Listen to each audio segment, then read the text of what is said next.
Nous partons à présent à la rencontre de Patrick Baumann, un passionné d'histoire et en particulier de la Seconde Guerre mondiale. Depuis sa jeunesse, il se focalise sur les crashs d'avions entre 1939 et 1945 en Alsace. 400 ont été répertoriés.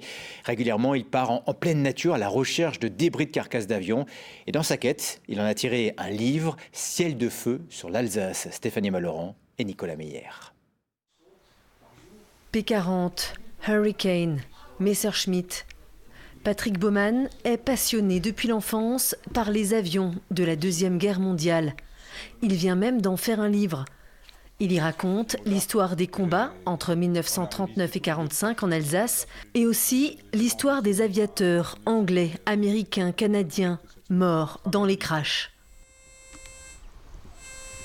Régulièrement, il fouille les lieux de crash, armé de son détecteur à métaux, à la recherche de débris de carcasses. C'est rien du tout. Hein. Oui. C'est un morceau de l'avion, ouais.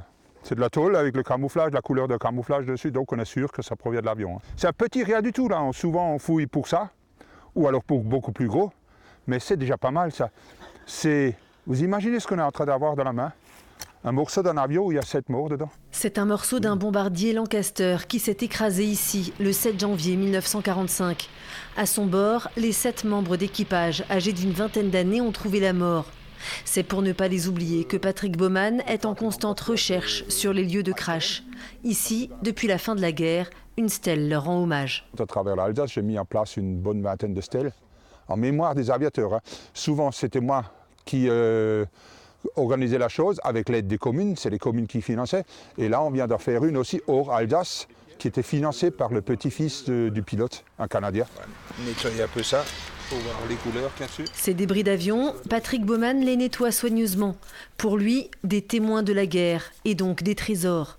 Un travail sans fin, car de milliers d'autres morceaux de carcasses se cachent encore sous terre et avec eux d'autres histoires d'aviateurs portés disparus.